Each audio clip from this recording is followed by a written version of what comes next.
175 నియోజకవర్గాల్లో గెలిపే లక్ష్యంగా మార్పులు చేస్తున్నామన్నారు వైవి సుబ్బారెడ్డి. బీసీలకు ప్రాధాన్యత ఇవ్వాలనే విశాఖ ఎంపీగా బొత్స ఝాన్సీకి అవకాశం కల్పించామని చెప్పారు. కుటుంబ పరంగా సీట్లు ఇవ్వడం లేదని ఆయన, ప్రజల్లో బలం అర్హత ఉన్నవాడికి అవకాశం ఇస్తున్నామని అన్నారు.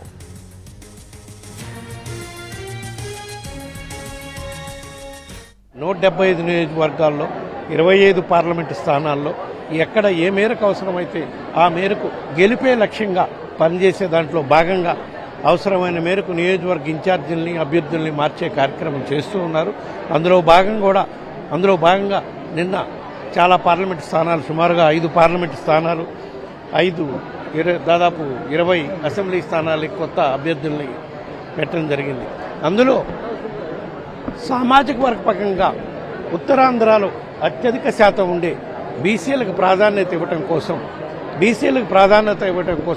విశాఖ పార్లమెంటు స్థానాల నుంచి బొత్స ఝాన్సీ గారి పేరు ఖరారు చేయడం జరిగింది ఇన్ఛార్జిగా, పార్లమెంట్ అభ్యర్థిగా. ఎందుకంటే ఈ ప్రాంతంలో అత్యధిక శాతం ప్రజలు ఉండేది బీసీ ప్రాధాన్యత ఎక్కువ ఉంటుంది కాబట్టి వాళ్ళకి మనం ప్రధానంగా గుర్తింపు పోవాలి అని చెప్పి ఈ మార్పు తీసుకురావడం జరిగింది.